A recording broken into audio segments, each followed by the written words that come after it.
Persiraja Banda Aceh mulai melakukan latihan perdana usai jeda kompetisi sejak 5 bulan lalu akibat pandemi virus corona.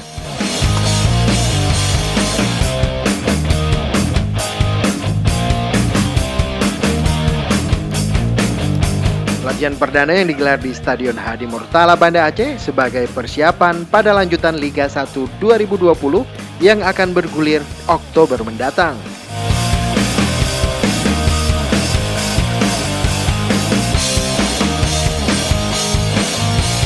Latihan yang hanya diikuti 19 pemain tersebut dipimpin langsung pelatih kepala Henry Suswilo, sementara 9 pemain lainnya belum bergabung.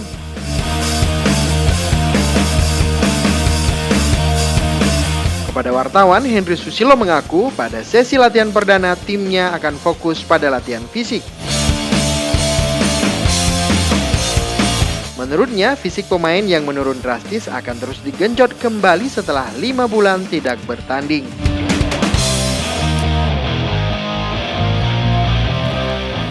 Yang jelas ya, ini problem sangat basic ya, 5 bulan pemain bola nggak latihan ya. Artinya itu sangat jelek sekali ya. Terus persiapannya juga sedikit waktu. Tapi ini berlaku juga semua tim sama ya.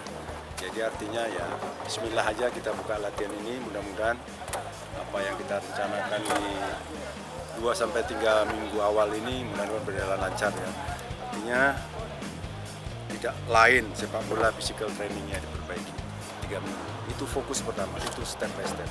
Habis itu nanti kita mulai next. Tapi fokus ke peningkatan fisik.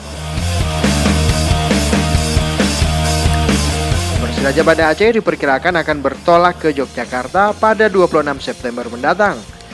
Namun sebelum bertolak ke Yogyakarta, mereka berencana akan melakukan uji coba dengan tim U20 dari Laskar Rencong.